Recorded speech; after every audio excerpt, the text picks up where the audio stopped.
اہتمام ہونے والی اس اجلاس میں آپ سب کو خوش آمدید کہتا ہوں۔ صدر مؤسس جناب ڈاکٹر اسرار احمد صاحب سے درخواست ہے کہ وہ اسٹیج پر تشریف لے آئیں۔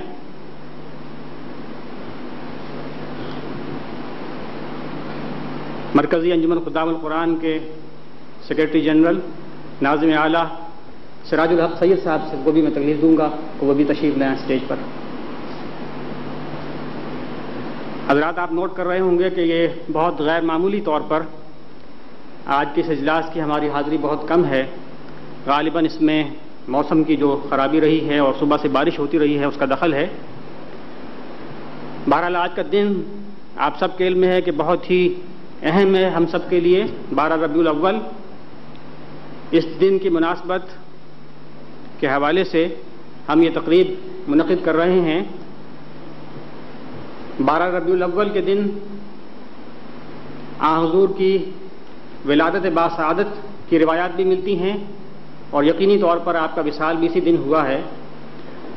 آپ کی ذات گرامی ہم سب کے نزدیک انتہائی مقدس ہے۔ آپ کی رسالت، آپ کی نبوت سے جو انقلاب نہ صرف عرب میں بلکہ پوری دنیا میں آیا، اس نے زندگی کے ہر شعبے میں تبدیلی رونما کی، نہ صرف علم و تمدن کے اعتبار سے بلکہ سیاست اور اخلاقیات کے اعتبار سے بھی۔ مرکزی انجمن خدام القرآن دین اسلام اور خاص طور پر قرآن کی جو روشنی ہے اس کو عام کرنے کی ایک صحیح کا عنوان ہے۔ گزشتہ 6 برس سے یہ قرآن کالج اس شہر لاہور میں قائم ہے۔ اسی کے تعارف کے سلسلے میں آج ہم یہ تقریب منعقد کر رہے ہیں۔ اگرچہ ہم تلاوت کلام پاک پہلے بھی سنتے رہے ہیں، لیکن علم کی مناسبت سے میں چاہوں گا کہ عاقف سعید صاحب چند آیات کی تلاوت کریں اور آج کی تقریب کا باقاعدہ آغاز کریں۔ حافظ عاقف سعید صاحب۔ میں قرآن کالج کے اسٹاف سے درخواست کروں گا کہ وہ سامنے صوفے پر تشریف لے آئیں تاکہ عام سامعین ذرا انہیں پہچان سکیں اور ان سے تعارف بھی ہو جائے۔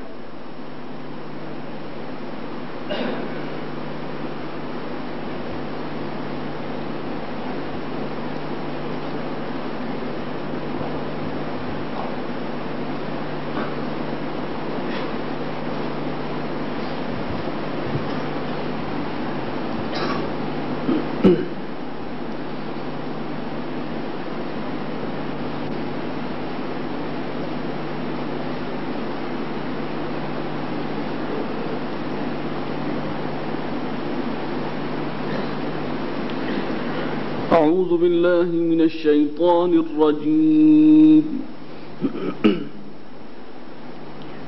بسم الله الرحمن الرحيم اقرأ باسم ربك الذي خلق خلق الإنسان من علق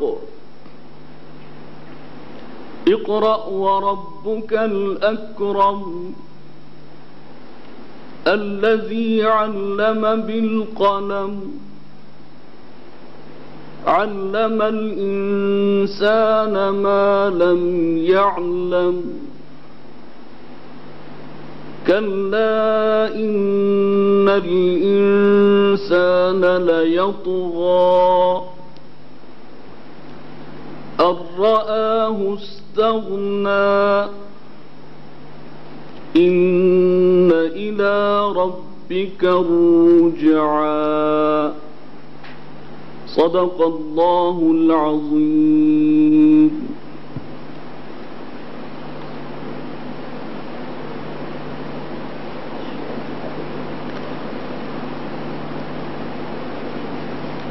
کرسی نہ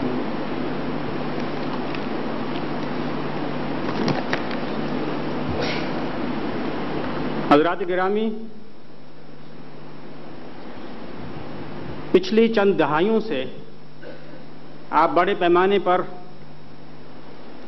اسلام کی نشأت ثانیہ، اسلامک رینیسانس، ریسرجنس آف اسلام، اس حوالے سے بہت سی خبریں پڑھتے رہے ہیں، مضامین بھی پڑھتے رہے ہوں گے۔ اس کی مختلف مساعی کے لیے احیائی تحریکیں عالم اسلام میں سرگرم عمل ہیں۔ انجمن خدام القرآن، تنظیم اسلامی اور تحریک خلافت، ان تینوں اداروں کے پیچھے، تحریکوں کے پیچھے ڈاکٹر اسرار احمد صاحب کا فکر اور ان کی ذات برسر عمل ہے۔ انہی کی مساعی سے آج سے غالباً 23 سال پہلے مرکزی انجمن خدام القرآن کی تاسیس لاہور شہر میں ہوئی، اور اب تک پاکستان کے متعدد شہروں میں اس کی ایفیلیٹ شاخیں قائم ہو چکی ہیں، کراچی میں، پشاور میں، کوئٹہ میں، فیصل آباد میں اور دوسری جگہوں پر بھی، ملتان میں۔ انجمن خدام القرآن کا تعلق بالخصوص قرآن کا علم، قرآن کا نور اور قرآن کی تعلیمات کو بڑے پیمانے پر ڈسیمینیٹ کرنے سے ہے۔ اسی سلسلے میں قرآن اکیڈمی کا قیام آج سے 12 برس پہلے ماڈل ٹاؤن میں ہمارے سامنے آیا۔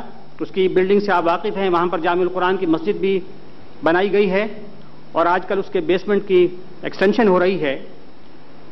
انجمن خدام القرآن چونکہ قرآن کے حوالے سے علم کو بڑے پیمانے پر پھیلانا چاہتی ہے، اس لیے نوجوانوں میں اور خاص طور پر طالب علموں میں قرآن کا علم عام کرنے کے لیے قرآن کالج کی تاسیس کی گئی، اور گزشتہ 6 برسوں سے قرآن کالج گارڈن ٹاؤن میں واقع اس بلڈنگ میں کام کر رہا ہے۔ کیونکہ یہاں پر عام طور پر طلبہ بہت کم داخلہ لیتے رہے ہیں، اس لیے اس سال انجمن نے سوچا کہ ہم کوئی ایسی تقریب منعقد کریں کہ جس سے بڑے پیمانے پر قرآن کالج کو متعارف کرایا جائے، اور خاص طور پر والدین کو متعارف کرایا جائے، ان کو بلایا جائے۔ اسی سلسلے میں ہم نے یہ کوشش کی ہے، اگرچہ آج میں دیکھ رہا ہوں کہ ہماری یہاں پر حاضری بہت کم ہے، لیکن بہرحال ہم اللہ کے نام سے آج کی تقریب کا آغاز کر رہے ہیں۔ اب میں قرآن کالج کے تعارف کے سلسلے میں صدر مؤسس انجمن خدام القرآن ڈاکٹر اسرار احمد صاحب سے درخواست کروں گا کہ وہ تشریف لائیں اور انجمن، اس کے اغراض و مقاصد اور بالخصوص اس کے اندر قرآن کالج کا جو حصہ ہے اس حوالے سے ہمیں اپنے خیالات سے مستفید فرمائیں۔ ڈاکٹر اسرار احمد صاحب۔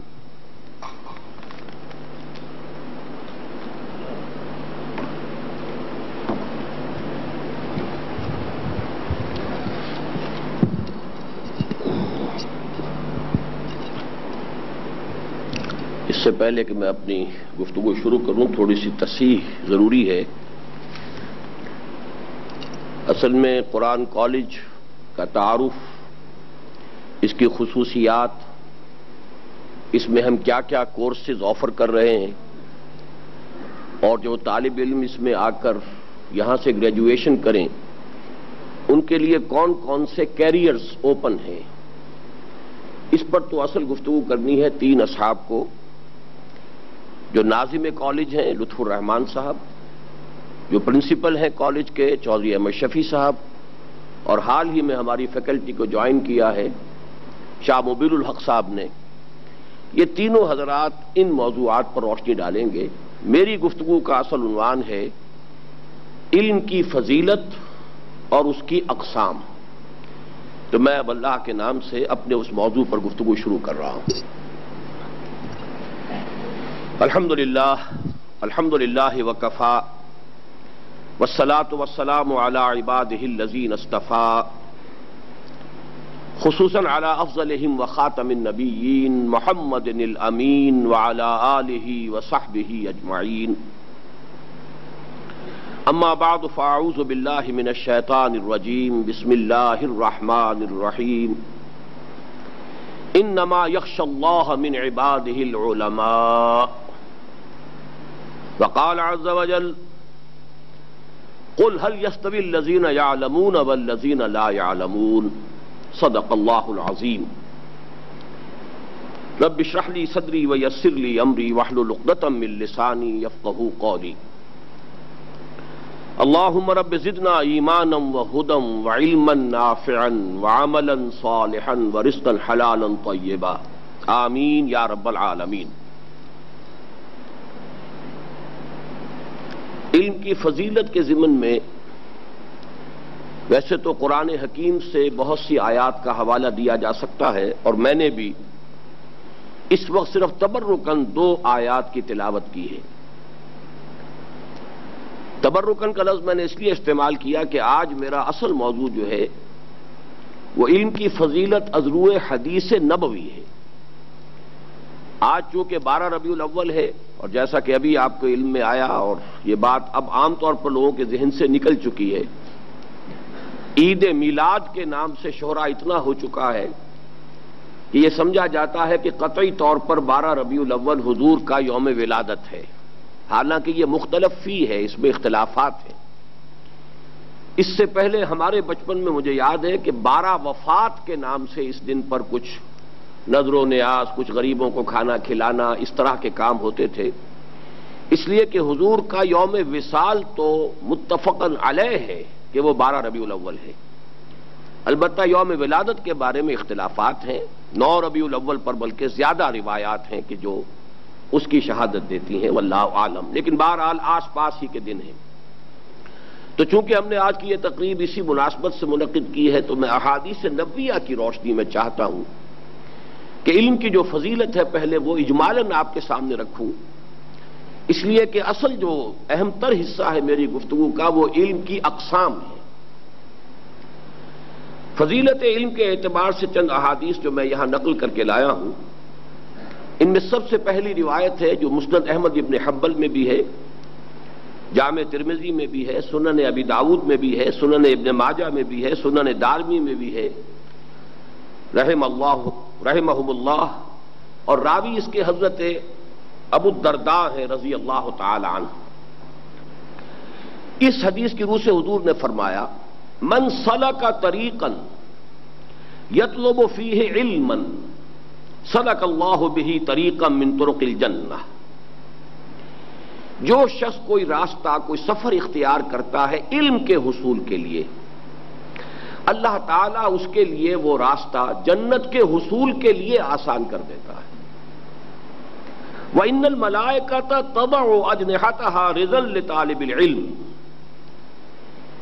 اور یقیناً فرشتے اپنے پر طالب علم کے قدموں کے نیچے بچھاتے ہیں ان کو راضی کرنے کے لیے۔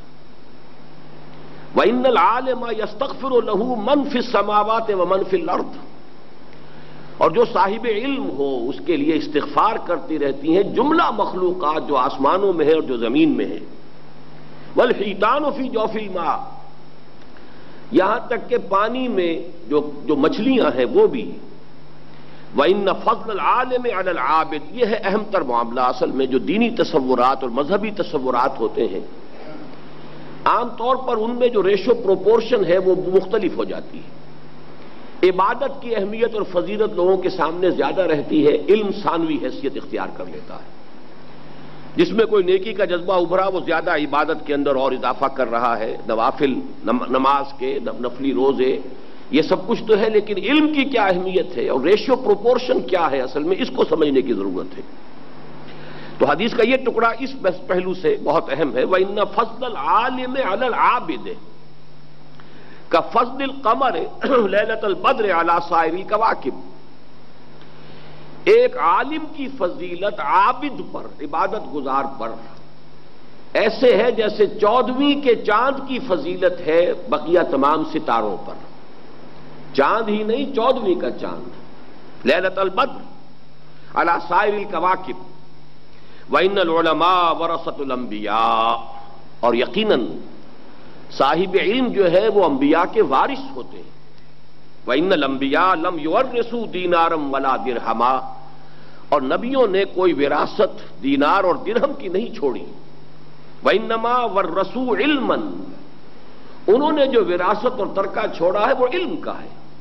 فَمَنْ أَخَذَهُ أَخَذَ بِحَظٍ وَافِرٍ، تو جس نے وہ علم حاصل کیا، وہ ترکہ حاصل کر لیا، اپنے نبی کی وراثت حاصل کر لی، تو گویا کہ اس نے بڑی خوش بختی کے ساتھ معاملہ کیا ہے، اس کا معاملہ بہت ہی خوش بختی اور سعادت کا ہے۔ اسی دوسرے مضمون پر ایک اور حدیث ہے جو جامع ترمذی میں ہے، حضرت ابو امامہ باہلی رضی اللہ تعالیٰ عنہ سے۔ حضور فرماتے فضل العالم علی العابد کفضلی علی ادناکم، ایک عالم صاحب علم انسان کی فضیلت عبادت گزار انسان پر اتنی ہی ہے جتنی میری فضیلت ہے تم میں سے کسی ادنا صحابی پر۔ یہاں ادناکم اگرچہ عام بھی ہو سکتا ہے، عام انسان، عام مسلمان، لیکن ہم اس میں اور احتیاط کریں گے کہ حضور کے جو اصل مخاطب اس وقت تھے، اس قول کے وقت، وہ صحابہ تھے، لیکن صحابہ میں بھی ظاہر بات ہے کہ درجات ہیں. حضرت ابوبکر صدیق کا ایک درجہ ہے افضل البشر بعد الانبیاء بالتحقیق، تو صحابہ میں بھی درجے ہیں.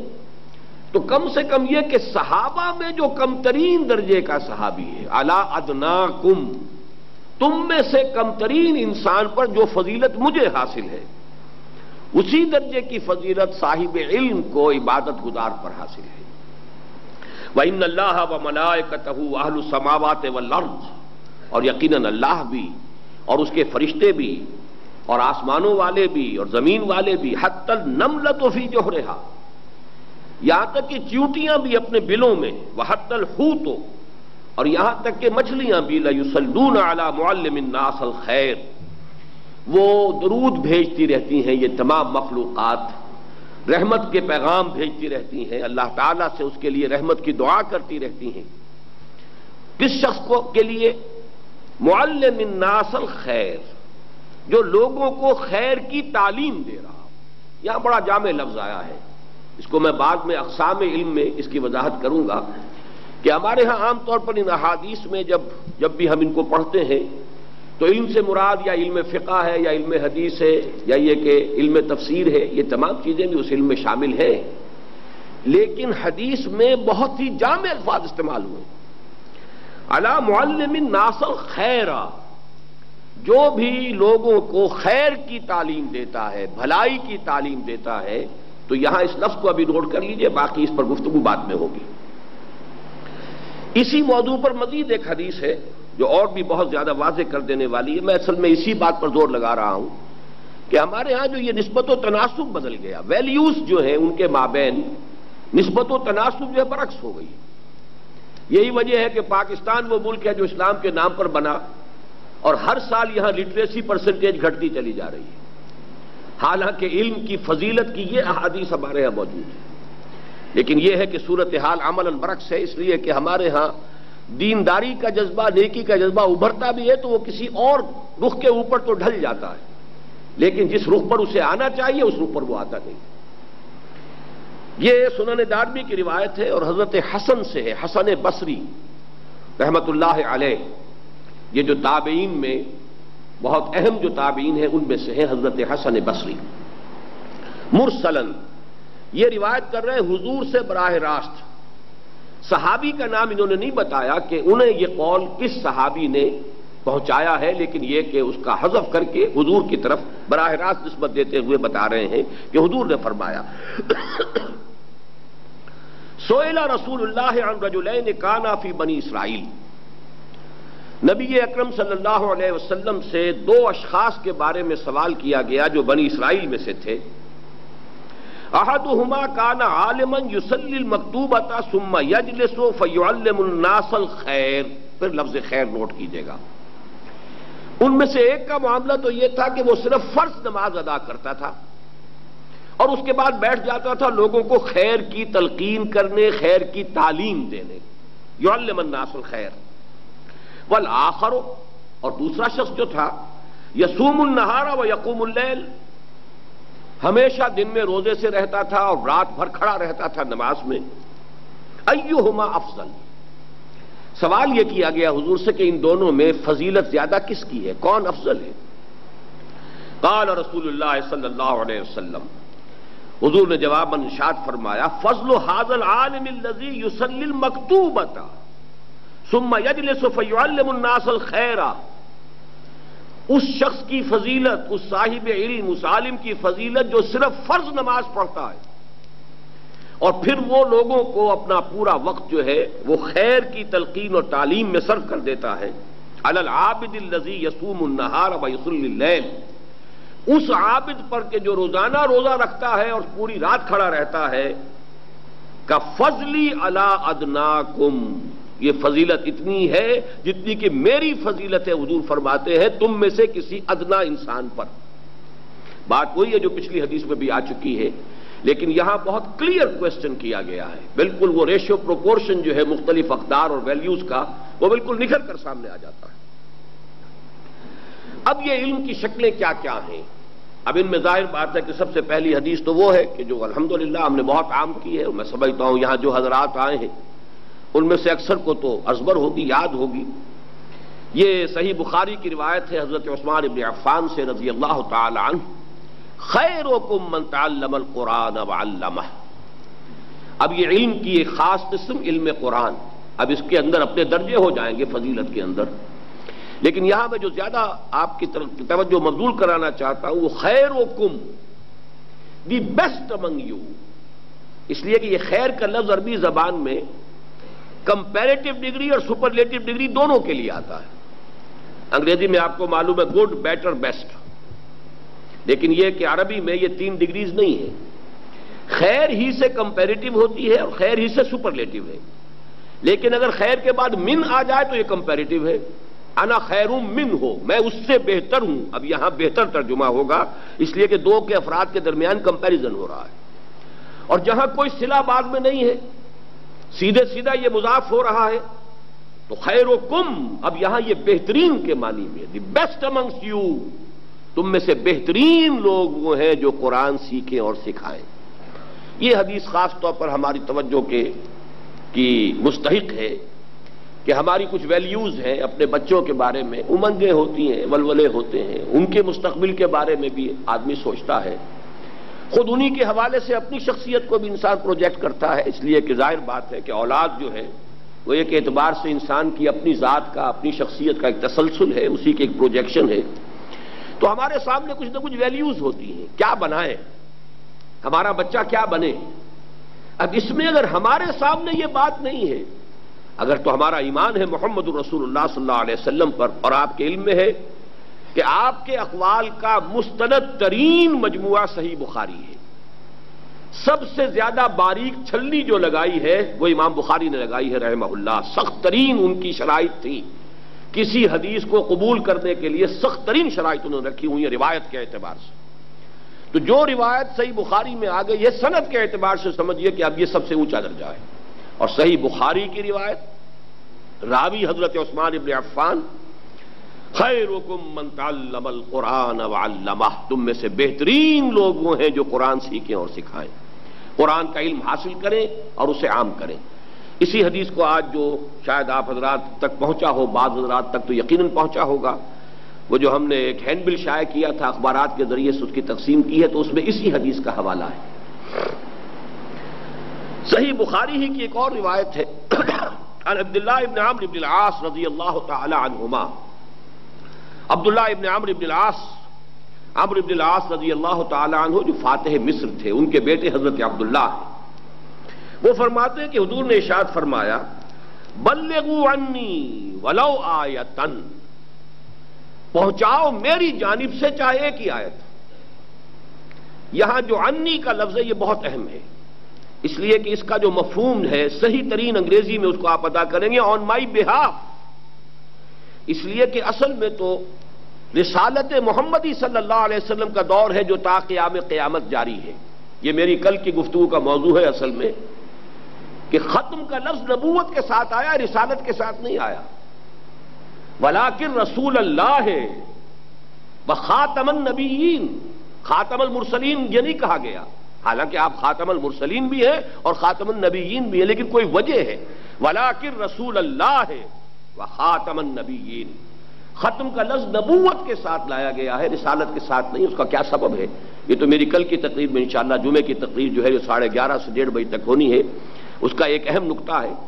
اس وقت ذرا یہ نوٹ کیجئے کہ عنی اصل میں اس سے مراد کیا ہے، آخری انسان بھی جو اس دنیا میں پیدا ہوگا قیامت تک، اس کی طرف بھی رسول محمد ہے صلی اللہ علیہ وسلم۔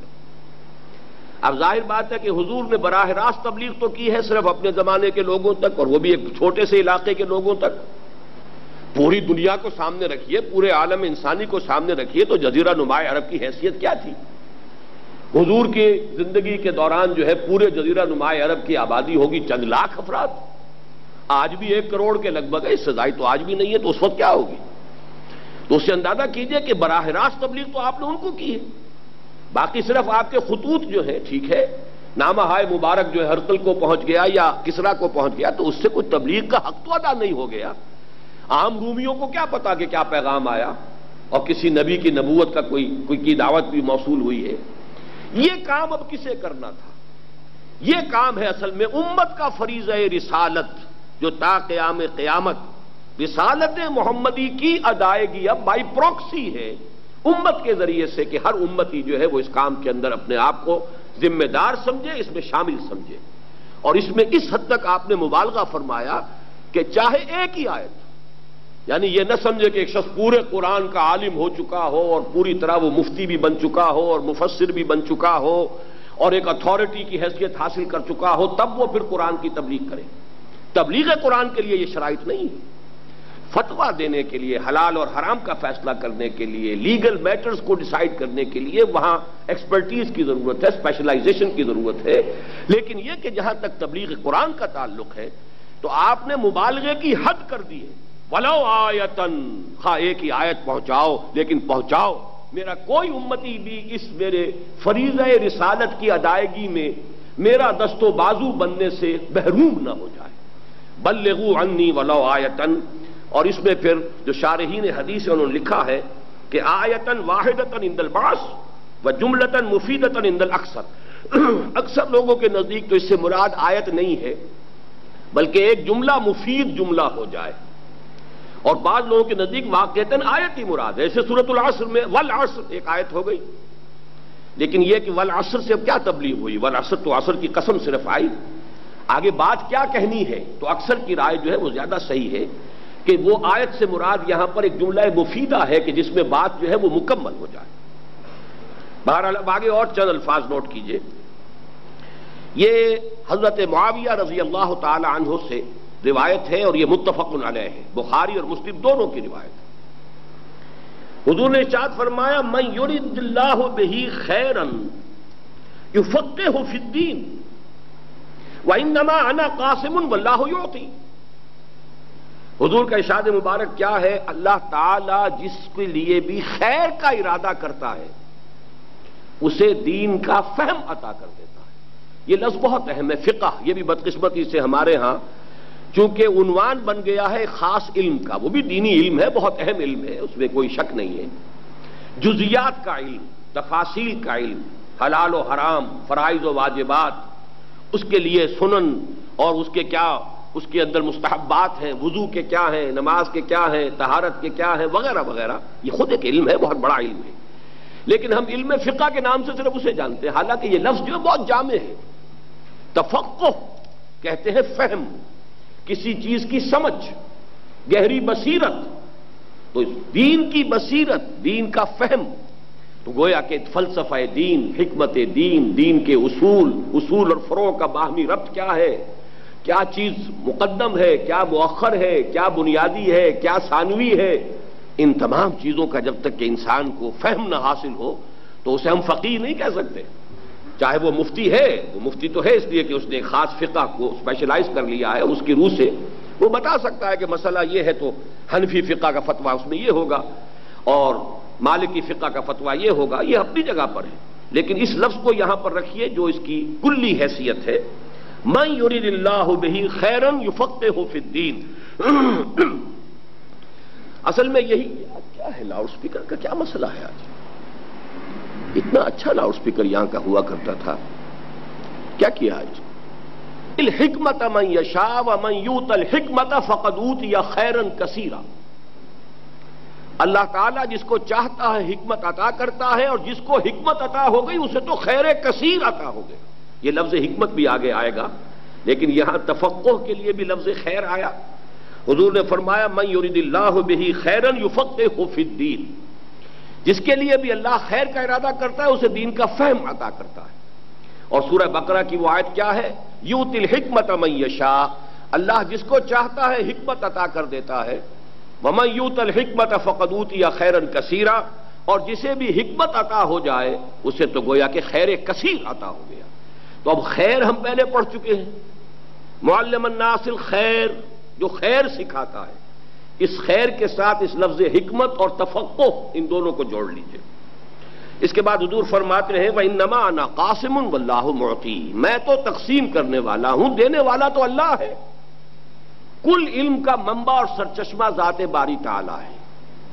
اسی نے دیا ہے علم جس کو بھی دیا ہے. فرشتوں کو دیا ہے تو اس نے دیا ہے.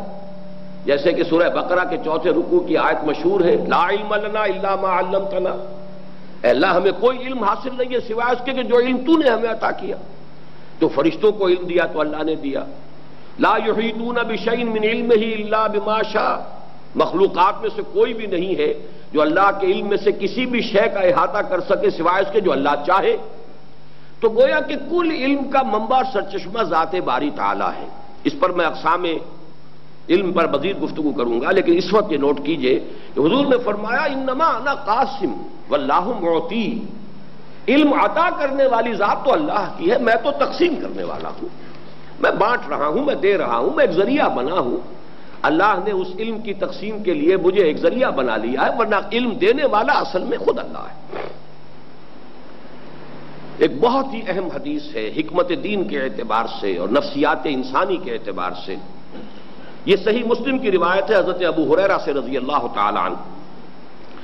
حضور نے فرمایا الناس معادن کمعادن الذهب والفضة. انسان بھی معدنیات کی طرح ہیں جیسے سونے اور چاندی کی معدنیات ہیں. اب اس کی تشبیہ کو سمجھ لیجئے. آپ کو معلوم ہے کہ یہ معدنیات زمین میں ہے، لیکن یہ کہ پیور شکل میں تو نہیں ہے، یہ تو اور بھی امپیورٹیز کے ساتھ ہیں. اورز ان کی ہمیں ملتی ہیں، ان اورز کو صاف کرتے ہیں. تو اب ظاہر بات ہے جو سونے کی اور ہوگی اسے صاف کریں گے تو سونا بنے گا. چاندی کی اور ہوگی تو چاندی کے اور کو صاف کریں گے تو چاندی بنے گی، سونا تو نہیں بنے گا نا، کتنا ہی صاف کر لیں.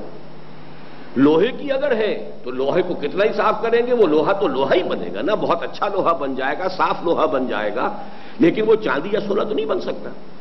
اسی طریقے سے اللہ تعالیٰ نے لوگوں کی بھی کچھ خلقت کے اندر درجے بندی کر دی ہے. کچھ لوگوں میں کس خاص قسم کی صلاحیتیں ہیں، کچھ لوگوں کے کوئی خاص ایپٹیچیوڈز ہیں، کچھ لوگوں کے کوئی خاص مزاج ہیں، کچھ لوگوں کی ذہنی جو ہے وسعت کچھ اور ہے، کچھ لوگوں کی ذہنی وسعت کم ہے، کچھ میں قوت کار زیادہ ہے، کچھ میں قوت فہم زیادہ ہے. مختلف شخصیتیں بنائی. تو الناس معادن کمعادن الذهب والفضة خیارہم فی الجاہلیت خیارہم فی الاسلام. جو جاہلیت میں ان میں بہترین تھے وہی اسلام میں بھی بہترین ہوئے. یعنی جاہلیت میں تھے تو وہ اور کی شکل میں تھے، امپیورٹیز ملی ہوئی تھی، مٹی یا کوئی اور شے اس کے ساتھ ملی ہوئی تھی، شرک کی آلودگی تھی. لیکن کوئی سونا، ایک انسان جو ہے وہ شخصیت کے اعتبار سے اگر سونا تھا تو اب اسلام نے آ کر اسے صاف کیا تو وہ سونا بن گیا. ایک دوسرا انسان اپنی شخصیت کے اعتبار سے چاندی کی طرح تھا تو وہ چاندی بن گیا. تو خیارہم فی الجاہلیت خیارہم فی الاسلام. اسلام کے آنے سے پہلے بھی ابوبکر صدیق کی اپنی ایک شخصیت تھی، لہذا وہ اب اور نکھر گئی اور کھل کر سامنے آ گئی. تو شخصیتوں کا جو بنیادی کیریکٹر ہے اور سٹرکچر ہے وہ چینج نہیں ہوا کرتا، بلکہ آپ اس کی تصحیح کر کے، اس کو عمدہ کر کے، اس کو ریفائن کر لیں گے، اسے صاف کر لیں گے، ان کی طبعی صلاحیتوں کو نکھار لیں گے.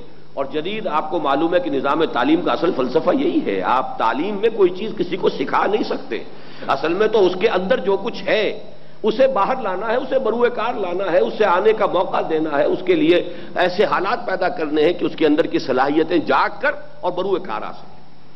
لیکن اس میں ایک لفظ آیا ہے پھر وہی خیارہم فی الجاہلیت خیارہم فی الاسلام اذا فقہوا. یہاں کل اسلام کی حقیقت کو لفظ فقہ سے واضح کیا، جبکہ فہم حاصل ہو جائے. اس لیے کہ جیسا کہ میں بعد میں عرض کروں گا ایمان کیا ہے، وہ بھی کائنات کے بعض بنیادی حقائق کا فہم اور ادراک ہے.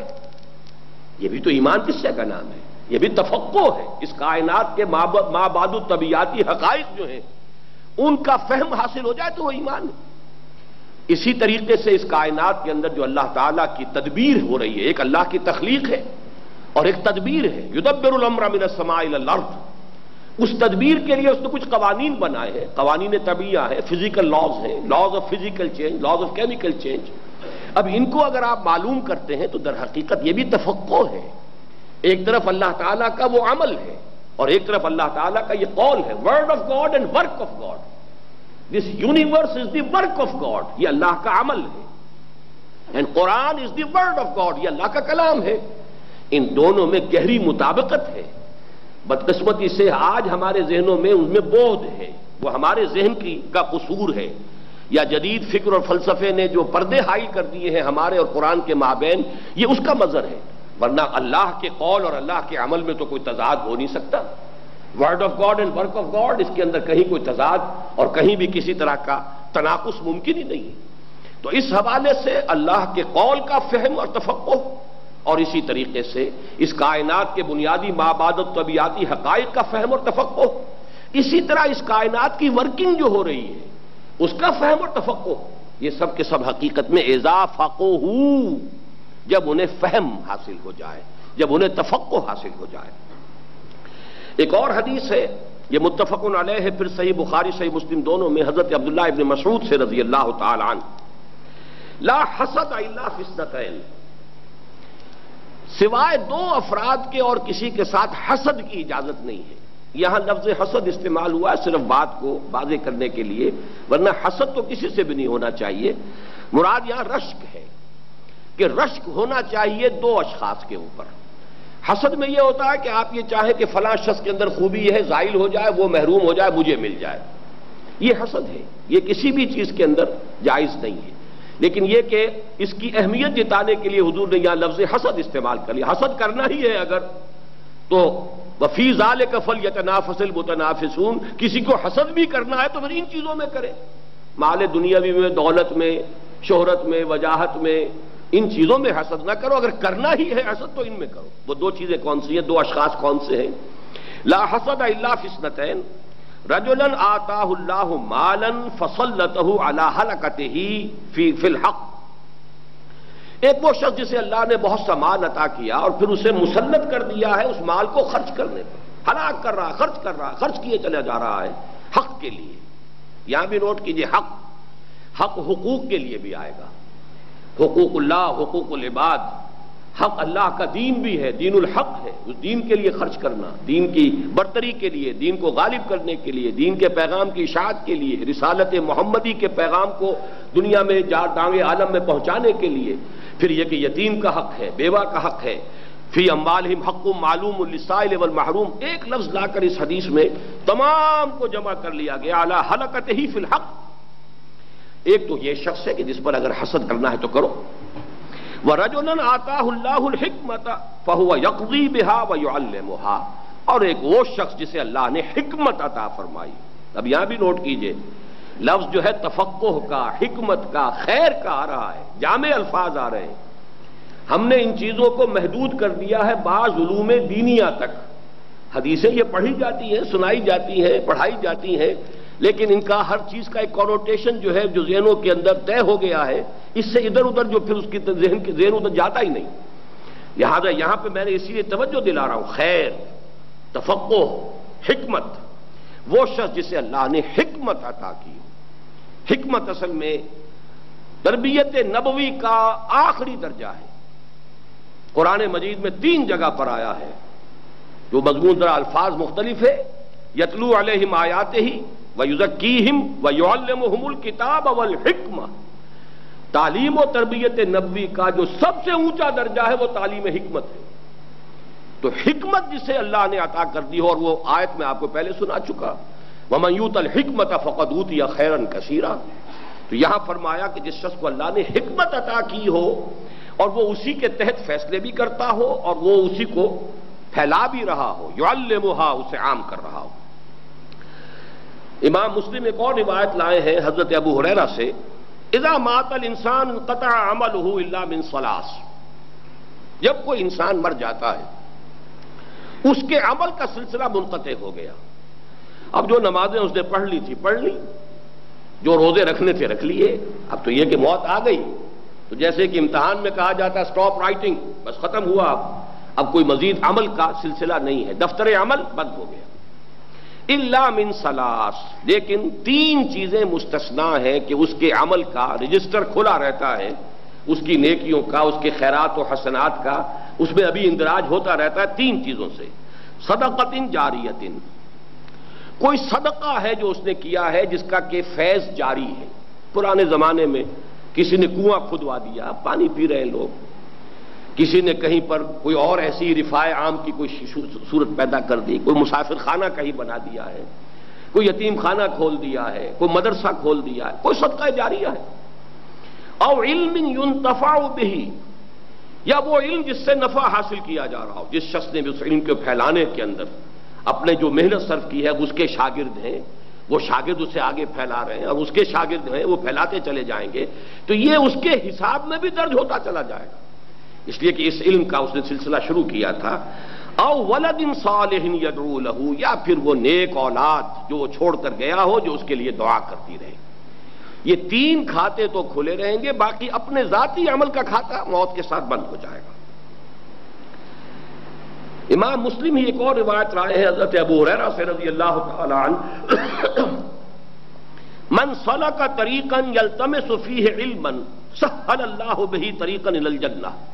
یہ مضمون پہلے بھی آ چکا ہے، لیکن یہاں ایک اور انداز میں بہت ہی ایک کیف آور ایک کیفیت ہے کہ جس کا یہاں نقشہ آپ کے سامنے آئے گا۔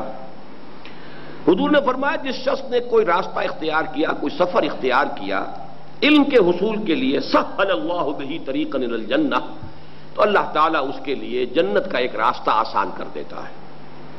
وَمَجْتَمَعَ قَوْمٌ فِي بَيْتٍ مِّن بُيُوتِ اللَّهِ، اور ایسا کبھی نہیں ہوتا کہ کچھ لوگ اللہ کے کسی گھر میں جمع ہوں، یتلون کتاب اللہ ویتدارسونہ بینہم، کہ وہ اللہ کی کتاب کو پڑھیں اور آپس میں افہام و تفہیم کریں، تدارس کریں، درس و تدریس کا معاملہ کریں، مذاکرہ کریں۔ الا نزلت علیہم السکینہ، جب بھی کبھی ایسا ہوتا ہے ان پر سکینت نازل ہوتی ہے، اطمینان، سرور، کیف۔ وغشیتہم الرحمہ، اور رحمت خداوندی ان کو ڈھانپ لیتی ہے، سایہ کر لیتی ہے۔ وحفتہم الملائکہ، اور فرشتے ان کے گرد گھیرا ڈال لیتے ہیں۔ اور آخری بات، وجد میں لانے والی بات، وَذَكَرَهُمُ اللَّهُ فِي مَنْ عِنْدَهُ، اللہ تعالیٰ تذکرہ فرماتا ہے اپنے پاس جو ہے، یعنی اس کے ملائکہ مقربین جو ہے اس محفل میں۔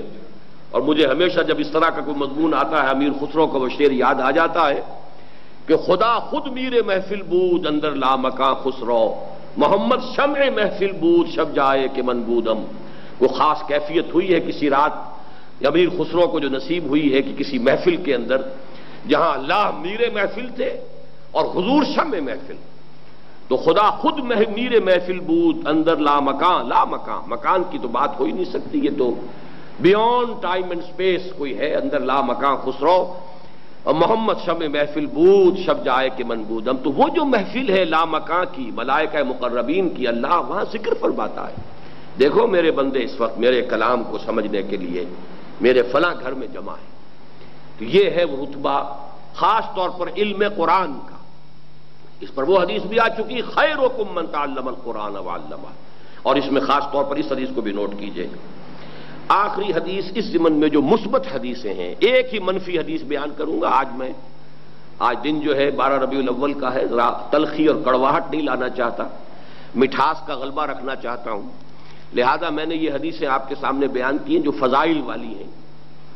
آخری اس ضمن کی حدیث ہے، یہ سنن دارمی اور طبرانی میں ہے، اور خطیب نے بھی حضرت حسن سے ہی مرسلن روایت کی ہے، حسن بصری رضی اللہ تعالی عنہ۔ یہ حدیث جو ہے یہ بہت عجیب ہے ان لوگوں کے لیے کہ جو ان تمام چیزوں کو سن کر کمر کس لیں کہ اب دین سیکھنا ہے اور قرآن کے علم کو حاصل کرنے کے لیے کمر کس لینی ہے۔ فرمایا من جاہ الموت وہو یطلب العلم لیحیی بہ الاسلام، جس شخص کو یا جس نوجوان کو موت آ گئی اسی حال میں کہ ابھی وہ علم کی تحصیل کر رہا تھا، طلب علم میں مصروف تھا، لیکن نیت اس کی تھی کہ اس سے اسلام کو زندہ کرے گا۔ یہ یحیی بہ الاسلام بہت عمدہ لفظ یہاں پر آیا ہے، اور ہمارے حالات پر سب سے زیادہ منطبق ہونے والا لفظ یہ ہے۔ اسلام مر چکا ہے۔ اقبال نے تو ایک جگہ بہت ہی تلخ انداز میں کہا ہے قرآن مر چکا ہے،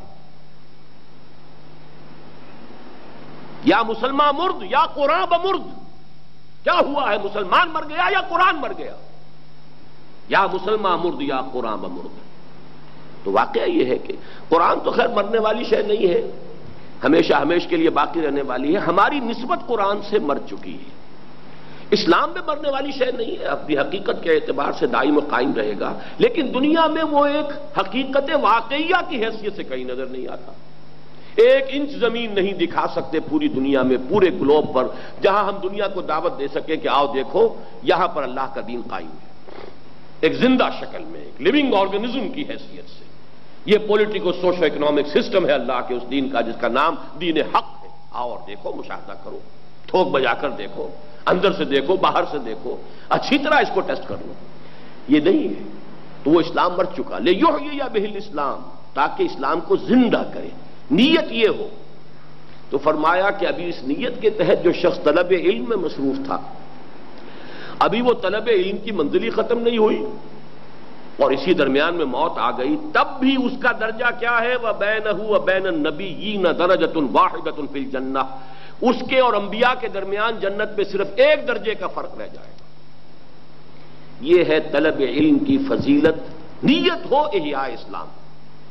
میں نے جب یہ انجمن کی داغ بیل ڈالی تھی، یا ابھی اس کا خاکہ ہی بیان کیا تھا، یہ سن 71-72 کی بات کر رہا ہوں، اس چھوٹی سی تحریر ہے جو انجمن کے دستور میں دیباچے کے طور پر آتی ہے، کیونکہ میں نے اپنے بچپن میں 6ٹھی 7ویں جماعت میں تھا، شاہنامہ پڑھا تھا حفیظ کا، تو اس کا ایک شعر جو ہے اٹک گیا تھا میرے دماغ میں کہ کیا فردوسی مرحوم نے ایران کو زندہ، خدا توفیق دے تو میں کروں اسلام کو زندہ۔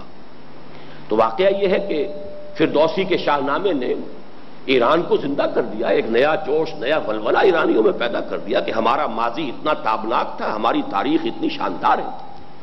کیا فردوسی مرحوم نے ایران کو زندہ، اب شاہنامہ اسلام لکھ رہے تھے یہ، وہ تو شاہنامہ ایران تھا، تو خدا توفیق دے تو میں کروں اسلام کو زندہ۔ تو میں نے کہا تھا کہ میرا جو زندگی کے اندر میری امنگ اگر ہے تو یہ ہے کہ خدا توفیق دے تو میں کروں قرآن کو زندہ، یا مسلمان مرد یا قرآن بے مرد۔ تو جیسا کہ میں نے عرض کیا، مر چکی ہے ہماری نسبت قرآن کے ساتھ، ہمارا تعلق قرآن کے ساتھ دم توڑ چکا ہے۔ بایا تشترا کار جزی نیست یا یاسی نے وہ آساں بمیری، یہ تعلق رہ گیا ہے۔ اس تعلق کو زندہ کرنے کے لیے بہرحال میں نے اپنی زندگی کے جو بھی 30-32 سال ہیں وہ میں نے لگائے ہیں اللہ کے فضل و کرم سے، اور وہی میری جو میجر آکوپیشن کہیے، پری آکوپیشن کہیے، وہ در حقیقت اسی تعلیم و تعلم قرآن کی ہے۔ تو من جاءہ الموت وہو یطلب العلم لیحیی بہ الاسلام فبینہ وبین النبیین درجۃ واحدۃ فی الجنہ۔ اب آخری منفی حدیث ہے، یہی کام اتنا بڑا، اتنا عظیم، لیکن اگر نیت میں فساد ہے، کوئی ڈگری حاصل ہو جائے تاکہ کہیں ڈسٹرکٹ خطیب لگ جائے، کوئی ڈگری حاصل ہو جائے تاکہ کوئی معاش کا سلسلہ بن جائے، یا یہ کہ میں عربی سیکھ لوں اور قرآن مجید کا اتنا علم مجھے حاصل ہو جائے کہ پھر علماء کی محفل میں بیٹھ کر میں بھی ذرا ٹھسے کے ساتھ گفتگو کر سکوں، میں بھی اعتماد کے ساتھ ان کے ساتھ، یا یہ کہ میں کچھ لوگوں کے اوپر روب گانٹ سکوں اپنا۔ یہ دیکھیے سارے الفاظ اس حدیث میں آئیں گے ابھی۔ اگر کہیں معاذ اللہ ثم معاذ اللہ نیت یہ ہو جائے، من طلب العلم، ترمذی عن کعب بن مالک رضی اللہ تعالی عنہ، یہ روایت جامع ترمذی کی ہے حضرت کعب بن مالک سے، انصاری صحابی ہیں، فرماتے ہیں کہ حضور نے ارشاد فرمایا من طلب العلم لیجاری بہ العلماء، جوار پڑوس کو کہتے ہیں، لیجاری بہ العلماء، جو علم حاصل کرتا ہے اس لیے کہ علماء کے پاس بیٹھ سکے، نشست و برخاست کر سکے، انہی اصطلاحات میں گفتگو کر سکے، ان کی محفل میں بار پا سکے، لیجاری بہ العلماء اور ولیماری بہ السفہاء، اور ناواقفوں پر روب گاٹ سکے، وہ اپنی علمیت کا، اپنی فضیلت کا، اپنے علامہ ہونے کا جو روب گاٹ سکے ناواقفوں پر، اور یصرف بہ وجوہ الناس الیہ، یا یہ کہ لوگوں کے چہروں کو ان کے ذریعے سے اپنی طرف کر لے، یعنی مرکز بن جاؤں میں ان کا، ان کی توجہات کا، وہ مجھ سے محبت کریں، میری تعظیم کریں، میری تکریم کریں، مجھے نذرانے پیش کریں، میرا اعزاز کریں۔ یہ تین اپنی نیتیں آ گئیں۔ من طلب العلم لیجاری بہ العلماء ولیماری بہ السفہاء او یصرف بہ وجوہ الناس الیہ ادخلہ اللہ النار، اللہ تعالیٰ اسے آگ میں داخل کر کے رہے گا، اعاذنا اللہ من ذلک۔ مجھے افسوس یہ ہے کہ وقت زیادہ لگ گیا اس میں اب، لیکن بڑی سہولت ہے علم کی اقسام کے ضمن میں، چونکہ وہ ایک آپ کو پرچہ مل چکا ہوگا، تو اس کے حوالے سے بڑی آسانی سے میں بات آپ کے سامنے رکھ سکتا ہوں۔ یہ علم، خیر، تفقہ، حکمت، علم کی اقسام کیا ہیں، ان کو سمجھ لیجئے۔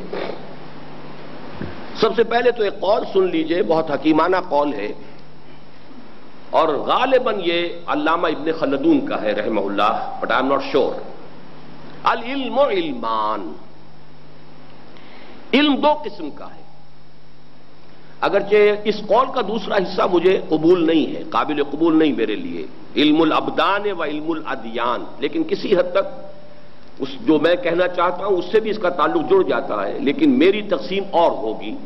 آپ علم، العلم، اور اس کے ساتھ جو تقسیم کر لیجئے اپنے ذہن میں کہ دو حصے بن جائیں گے اس کے۔ ایک ہے جسے میں کہوں گا ایکوائرڈ نالج، اور ایک ہے ریویلڈ نالج۔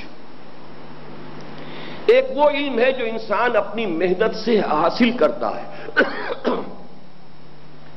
ایک وہ علم ہے جو اللہ اس کو عطا کر دیتا ہے، ریویلڈ نالج۔ اس میں انسان ایک پیسو ایجنٹ کی حیثیت سے ریسیپینٹ ہوتا ہے، اور ایک میں ایکٹیو ایجنٹ کی حیثیت سے اسے خود حاصل کرتا ہے، ایکوائرڈ نالج اور ریویلڈ نالج۔ اسی کو آپ یوں کہہ سکتے ہیں کہ ایک انسانی علم ہے اور ایک علم وحی ہے۔ اسی کو کہہ سکتے ہیں کہ ایک کے لیے علم الاسماء ہے اور دوسرے کے لیے علم ہدایت کا لفظ ہے۔ اس کے لیے میں چاہتا ہوں کہ آپ اپنے ذہن میں رکھیں سورہ بقرہ کا چوتھا رکوع، نہایت جامع ہے۔ جو حضرات میرے دورہ ترجمہ قرآن میں بھی شریک رہے ہیں، درس قرآن کا معاملہ تو خیر اور زیادہ ہے، دورہ ترجمہ قرآن میں بھی اتنی وضاحت تو ہو جاتی ہے کہ یہ چوتھا رکوع قرآن مجید میں سورہ بقرہ کا فلسفہ قرآن پر نہایت جامع ہے، نہایت اہم۔ اس میں جیسے پرکار ہوتی ہے، اس کے دو حصوں کو آپ کھول دیں اگر، تو اس رکوع کے ابتدا اور اختتام پر علم کی یہ دو قسمیں علیحدہ علیحدہ درج ہیں۔ شروع میں کیا ہے؟ علم آدم الاسماء کلھا، اللہ نے آدم کو تمام نام سکھا دیے۔ آخر میں کیا ہے؟ جب حضرت آدم کو دنیا کا تاج دے دیا گیا، فَإِمَّا يَأْتِيَنَّكُم مِّنِّي هُدًى، اب جب بھی تمہارے پاس میری طرف سے ہدایت آئے، یہ آئے گی ہدایت اللہ کی طرف سے، اور یہ مستقبل کی بات کی جا رہی ہے۔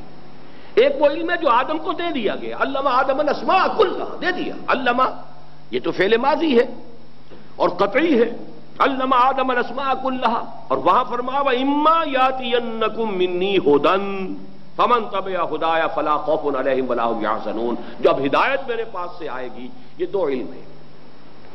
علم اسماء سے مراد کیا ہے؟ وہ علم ہے جس کے حصول کا پورا میکینزم آدم میں وضعیت کر دیا گیا۔ ان السمع والبصر والفؤاد کل اولئک کان عنہ مسئولا، آنکھوں سے دیکھو، کانوں سے سنو، اس دماغ سے سوچو، جو سینس ڈیٹا تمہیں فراہم کیا ہے تمہارے سینس آرگنز نے، اس کو اس کمپیوٹر میں پروسیس کرو، فیڈ کرو، پروسیس کرو، نتیجہ نکالو۔ وہ نتیجہ چاہے ڈیڈکٹیو نالج سے نکلے گا، لاجک سے، اور چاہے وہ انڈکٹیو لاجک سے نکلے گا، نتیجہ نکلے گا۔ کچھ آپ کے پاس سینس ڈیٹا ہے، فراہم کیا گیا ہے، یہ بالکل کمپیوٹر ہے دماغ کا۔ یہاں فائدہ کہتے ہیں کسی شے سے کسی چیز کو اخذ کر لینا۔ فؤاد وہ فیکلٹی ہے انسان کی جو نتائج اخذ کرتی ہے۔ فعید کہتے ہیں اس گوشت کے ٹکڑے کو جسے خوب بھون دیا گیا اور پانی نکل چکا ہو، وہ خلاصہ سا نکل آیا ہو گوشت کا، وہ فعید ہے۔ تو در حقیقت فؤاد کا عام طور پر ترجمہ دل کر دیا گیا ہے، جس سے لوگ اس آیت کے اصل فہم سے بہت ہی بعید چلے گئے ہیں، ورنہ یہاں اصل ہے سینس ڈیٹا اور اس سے انفر کیا جانے والا جو نتیجہ ہے جو آپ نے اخذ کیا ہے۔ یہ میکینزم ہے کہ جو آدم میں وضعیت کر دیا گیا۔ اب سارا انسانی علم جو بھی ہو رہا ہے، پورا سائنٹیفک نالج جو آج پہنچ رہا ہے اور نہ معلوم کہاں تک ابھی اور آگے پہنچ جائے گا، یہ اسی کی ایکسفولیشن ہے، یہ اسی کا ظہور ہے۔ جیسے ہم کہتے ہیں کہ آم کی گٹھلی میں پورا آم کا درخت ہے، کہاں سے آگے آم کا درخت؟ وہ تو گٹھلی میں تھا۔ پوٹینشلی بالقوہ گٹھلی کے اندر پورا آم کا درخت موجود ہے، لیکن بالقوہ ہے، پوٹینشلی ہے۔ ابھی اس کو بالفعل ظاہر ہونے میں اس کی ایکسفولیشن جو ہے اس کے اندر وقت لگے گا، 10 سال لگ جائیں، 5 سال لگ جائیں، پورا درخت بنے گا، پھر اس پر آم آئے گا۔ تو یہ علم جو ہے اسی کے لیے لفظ نوٹ کیجئے، اوپر لکھا ہوا علم حیوانی جو انسان میں ارتقاء کی چوٹی پر پہنچ گیا ہے۔ یہ علم حیوانی کے لیے بہت سے حضرات کے لیے تو ریپیٹیشن ہوگی، میں بہت سادہ سی مثال دیا کرتا ہوں، اور اس لیے کہ میرا ایک مشاہدہ تھا، جیسے نیوٹن نے کبھی دیکھا تھا، بیٹھا ہوا تھا، شاید اس کے سر کے اوپر آ پڑا کوئی سیب، تو اسی وقت 14 طبق روشن ہو گئے، ورنہ اس سے پہلے بھی اس نے دیکھا ہوگا کہ سیب جو ہے گر رہے ہیں زمین میں، لیکن کبھی وہ 14 طبق روشن نہیں ہوئے، شاید سر پر ہی پڑا ہوگا جو اسے یاد آیا یہ کیا ہوا، کیوں آیا، اس کے اوپر بھی جا سکتا تھا، ادھر جا سکتا تھا، یہ سیدھا میرے سر پہ کیوں آیا؟ تو یہاں سے وہ فورس آف گریویٹی کی طرف اس کا ذہن منتقل ہو گیا۔ تو آبزرویشن تو معمولی ہوتی ہے، کسی نے دیکھا ہانڈی کے اوپر جو اس کا ڈھکنا ہے وہ ہل رہا ہے، کیوں ہل رہا ہے، کیسے ہل رہا ہے؟ معلوم ہوا یہ سٹیم جو اندر پیدا ہوئی ہے چولہے کے اوپر رکھے جانے کی وجہ سے، اس میں کوئی طاقت ہے، وہیں سے آپ نے جو ہے سٹیم انجن بنا لیا۔ اسی طریقے سے میں نے ایک کیڑے کا مشاہدہ کیا، وہ ایک اسٹریٹ لائن میں چل رہا تھا۔ یہ جو سیگمنٹڈ قسم کے ہوتے ہیں کیڑے، ایک تو راؤنڈ ورم ہوتا ہے، ایک وہ ہوتے ہیں جن کے بال بھی ہوتے ہیں، وہ بسا اوقات بڑی خارش وارش کر دیتے ہیں، ان سے بچنا چاہیے۔ اس قسم کا ایک کیڑا جو ہے وہ جا رہا تھا، میں نے اس کے آگے ایک تنکا رکھ دیا، تنکے کے پاس پہنچ کر اس نے اپنا رخ بدل دیا، میں نے پھر تھوڑی دیر کے بعد رکھ دیا، پھر اس نے رخ بدلا، تیسری مرتبہ پھر رکھا، پھر رخ بدلا، چوتھی مرتبہ رکھا تو اب وہ اس تنکے کے اوپر سے گزرا۔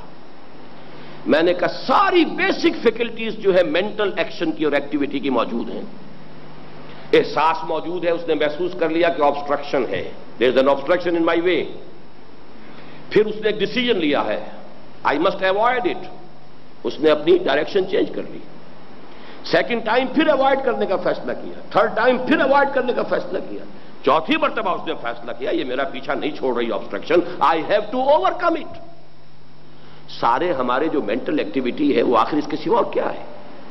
احساس ہے، حواس ہے، اس سے ہمیں جو کچھ حاصل ہوتا ہے اس کو پروسیس کرتے ہیں، نتیجے نکالتے ہیں، اس کے مطابق عمل کرتے ہیں۔ تو یہ جو چھوٹے سے جرثومے کے اندر یہ انسانی یا حیوانی علم تھا، ظاہر بات ہے کہ ارتقاء کا انسان حیوانات میں جو ہے بہت بلند مقام پر کھڑا ہوا ہے۔ حیوان انسان بھی تو آخر جو ڈارون کا نظریہ مانتے ہیں وہ اسے ایوولوشن کے ٹری پر ٹاپ پر سمجھتے ہیں۔ تو یہ علم جو ہے یہ در حقیقت حیوانی علم ہے جو انسان میں اپنی انتہا کو پہنچ گیا ہے، اور اس کے لیے 2 الفاظ یہاں نوٹ کیجئے، علم بالحواس جمع علم بالعقل۔ حواس کے ذریعے سے سینس ڈیٹا فراہم ہوا، عقل نے پروسیس کیا، نتیجہ نکالا، پھر کوئی اور معلومات ہوئی، پھر اس کو پیچھے کے ساتھ کمپیئر کیا، ریفر کیا، پھر نتیجہ نکالا۔ اسی طریقے سے یہ قدم بقدم علم چلتا چلا جا رہا ہے۔ اسی کے لیے پھر آیت بھی یہاں کوٹ کر دی میں نے، ان السمع والبصر والفؤاد کل اولئک کان عنہ مسئولا۔ یہ سمع، بصر اور فؤاد ہے کہ جو یہ علم ہے، اور اسی کے لیے پھر نیچے لفظ ہے ایکوائرڈ نالج۔ اس کی آگے 2 قسمیں ہوں گی، وہ میں بعد میں چلوں گا۔ اب آئیے دوسری طرف، یہ جو دوسرا علم ہے جو ریویل ہوتا ہے، یہ ایکوائرڈ نہیں ہے، لیکن ریویلنگ کے لیے بھی تو کوئی اس کے لیے ریسیپینٹ درکار ہے نا۔ فضا میں جو کچھ ہے آپ کا اینٹینا کیچ کرتا ہے تو پھر آپ کے ٹیلی ویژن کے اوپر وہ چیز نظر آئے گی۔ سم ایپریٹس از نیڈڈ۔ ریسیپینٹ کون ہے وہی کا؟ وہ ہے انسان کی روح۔ یہ جو روح ہے انسان کے اندر یہ بھی ریسیپینٹ ہے، اس کی بھی کوگنیشن ہے، یہ بھی دیکھتی ہے، اس کی آنکھیں ہیں، اس کے کان ہیں، یہ سنتی ہے، یہ دیکھتی ہے، اور اس روح کا مرکز ہے قلب۔ لہذا وحی کے لیے آپ دیکھیں گے ہمیشہ قلب کے اوپر اس کا نزول ہوتا ہے۔ فَإِنَّهُ نَزَّلَهُ عَلَىٰ قَلْبِكَ نَزَلَ بِهِ روح الامین عَلَىٰ قَلْبِكَ۔ اس کو لے کر حضرت جبرائیل نازل ہوئے ہیں اے محمد آپ کے قلب پر، نازل کیا ہے اسے جبرائیل نے آپ کے قلب پر، اور قلب جو ہے وہ مسکن ہے روح کا۔ تو یہ روح جو ہے ریویلڈ نالج جو اللہ کی طرف سے آتا ہے، اس کو ریسیو کرنے کے لیے جو فیکلٹی انسان میں ہے وہ اس کی روح ہے۔ اس میں اصل میں پھر اس کی 2 قسمیں ہو جائیں گی۔ یہ جو وحی ہمیں حاصل ہوتی ہے اس کی 2 قسمیں ہیں، ایک وحی محفوظ، ایک وحی غیر محفوظ۔ ایک وہ وحی ہے کہ جس کو حفاظت اللہ کی طرف سے گارنٹیڈ ہے کہ اس میں کوئی شیطانی وسوسہ نہیں ہو سکتا، اس لیے کہ ملائکہ کے ذریعے سے وحی نازل ہوتی ہے دلوں کے اوپر، روح کے اوپر۔ اور بڑا پیارا شعر ہے